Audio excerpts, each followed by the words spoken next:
Seja bem-vindo aqui, bem-vindo à TV Cidade Verde. E pelo que a gente percebe, tem batido papo, tem muitas dúvidas ainda, né, com relação a... Muita dúvida. O pessoal tem muita dúvida sobre Covid, ainda tem muita coisa a esclarecer, especialmente essa época aí das vacinas, né? Outra coisa, então, vamos começar com essa reportagem que a gente exibiu agora aí. As vacinas que estão sendo dadas para jovens, você viu aí que a população está defendendo a vacina contra jovem, mas já há uma mobilização na saúde mundial que está dizendo ao contrário. Não, são coisas diferentes aí, né?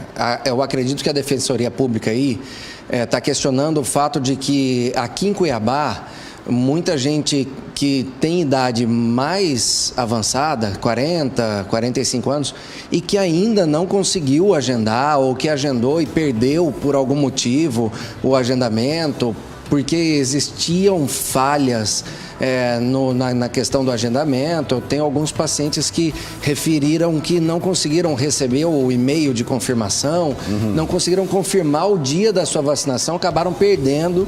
E pessoas, às vezes, com 40 anos ainda não conseguiram ser vacinadas e tem jovens de 18, 19 anos sem comorbidade nenhuma e que estão vacinando. Eu acho que a Defensoria Pública está tentando ver alguma coisa a respeito disso. Uma questão que se discute muito é a vacinação de jovens abaixo de 18 anos, né?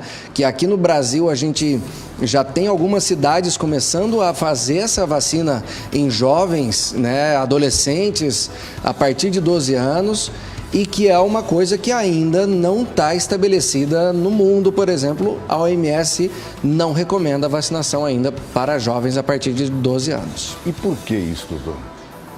Porque a gente não tem ainda muitos estudos, tem alguns estudos mostrando a segurança das vacinas nos jovens, tem estudos com crianças a partir de 3 anos já em alguns lugares no mundo, mas esses estudos ainda não são definitivos. E a OMS ainda, então, por conta disso, ela ainda não liberou para jovens a partir de abaixo de 18 anos. Eu vi algumas entrevistas, li algumas publicações dizendo que a vacina para os menores pode causar até problema no coração. Isso está sendo cogitado também ou não? Tem sido descrito em países que vacinaram pessoas muito jovens, tem sido descrito o aumento de casos de miocardite e de pericardite em jovens, especialmente em jovens do sexo masculino, né? Tem uma predileção maior por homens e de idade mais jovem. Então, crianças e adolescentes nos Estados Unidos, em Israel, que vacinaram especificamente mais com uma vacina que é a da Pfizer e da Moderna, que tem um mecanismo de ação que poderia, então, desencadear essa inflamação no músculo do coração. Bom, vamos às perguntas aqui no nosso zap, 933005279, a galera está participando. Aqui, ó. Boa tarde, Anderson. Gostaria de saber do doutor se quem tem fibromialgia pode tomar vacina contra a Covid. O Rovilson, do Recanto dos Pássaros. Não existe contraindicação para vacinação de quem tem fibromialgia. Fibromialgia é uma doença reumática e que também ela por si só não aumenta o risco do desenvolvimento de uma doença grave. Quando a pessoa pega Covid, por exemplo, a gente ainda não tem estabelecido de que ela é um fator de risco para a doença mais grave do Covid, mas certamente não existe contraindicação para vacina nesse paciente. Outra pergunta aqui no zap, 933005279. Boa tarde, doutor Germano. Tive Covid leve há 1 mês. Fiz tratamento precoce e, graças a Deus, não precisei internar. Tenho 42 anos. Posso me vacinar? O que o senhor me aconselha?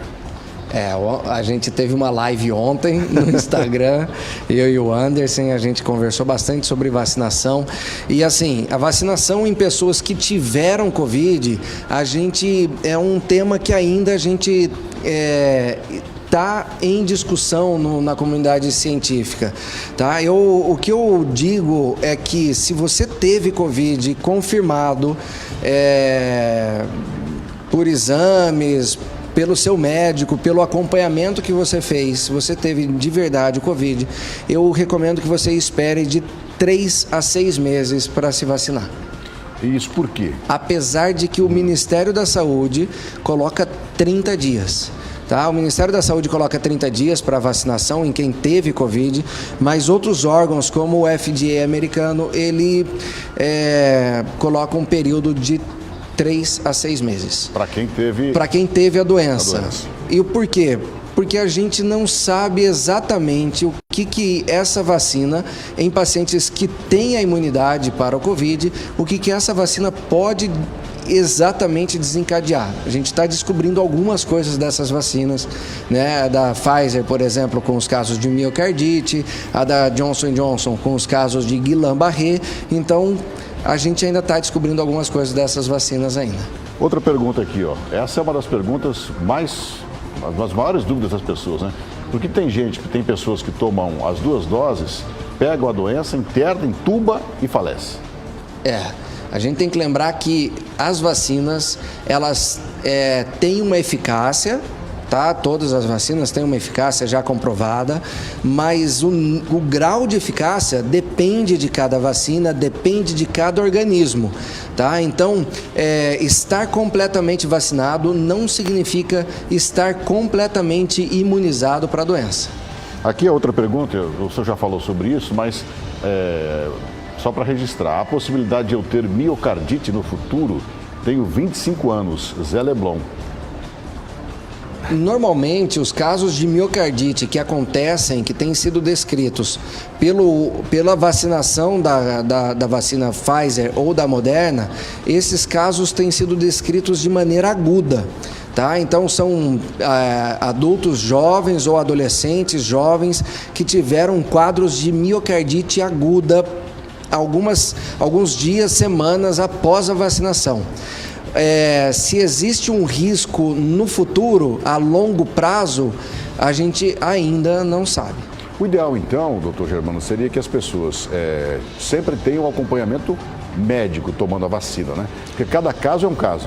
Exatamente. Eu acho que a decisão de tomar vacina tem que ser uma decisão muito embasada nas expectativas da pessoa, nas perspectivas dessa pessoa com relação a essa vacina e de acordo com uma conversa com o seu médico, se você achar melhor que faça a vacina. Bom, o doutor me disse um pouco antes, eu falei aqui no comecinho do programa, que ele estava sem ninguém internado com Covid-19 e que agora já está com 7 pacientes. Por que isso? Existe sempre a sazonalidade, né? A gente sempre tem pacientes entrando no acompanhamento e internando com a doença. A gente teve um pico, né, que foi a segunda grande onda no Brasil, que foi na época que você teve, né, em março. Eu tinha que entrar nessa, né? De lá para cá os casos têm diminuído dia após dia, semana após semana. A gente tem notado uma diminuição expressiva do número de casos, da mortalidade. A gente também tem visto nos boletins, né? Essa semana, da semana passada para cá, a gente teve um aumento da procura, mas é lógico que esse aumento da procura no meu serviço não serve para a gente dizer que está tendo um aumento do número de casos, né? Bom, mas a pandemia, ela tem começo, meio e fim, né? Nós estamos em que fase dessa pandemia? Eu acredito que com as pessoas pegando Covid, tendo imunidade boa, duradoura, longa, após terem tido Covid, somando-se a isso os fatos das pessoas estarem se vacinando e tendo imunidade pela vacina, ainda que algumas pessoas não tenham a imunidade completa, mas eu acho que de um modo geral a gente está no caminho de atingir a imunidade de rebanho, que é quando a gente tem mais pessoas imunizadas do que pessoas aptas para pegar a doença. E aí a velocidade de transmissão cai, e aí os casos diminuem, e aí a gente começa a ir para o final da pandemia. Eu estou com uma mensagem do WhatsApp aqui que me chamou a atenção para fazer uma pergunta. Tenho 46 anos, fiz o cadastro há mais de 15 dias e até hoje não fui chamado para receber a vacina. A Prefeitura de Cuiabá deveria preencher as vagas em ordem decrescente. Mais velhos primeiro, Defensoria Pública está correta em questionar a incompetência da Prefeitura. Clara diz o Alessandro. Por que eu li a mensagem dele? Porque há algum problema, por exemplo, ele toma a primeira dose da vacina. ele tem que voltar daqui, sei lá, 30 dias para tomar a segunda. E não tem a vacina daqui a 30 dias. Tem algum problema? A primeira dose perde um pouco da eficácia ou não? Não tem muito problema se, por acaso, quando for fazer a segunda dose e não tiver essa segunda dose ainda, não tem muito problema de você esperar um pouco mais para fazer, para completar essa vacinação. E aí é o que ele falou, é exatamente isso que a gente falou. Algumas pessoas ainda não foram chamadas, têm 45, 50 anos, ainda não conseguiram tomar a primeira dose e a gente tem jovens de 18, 19, 20 anos tomando a vacina e talvez seja isso que a Defensoria esteja questionando aí.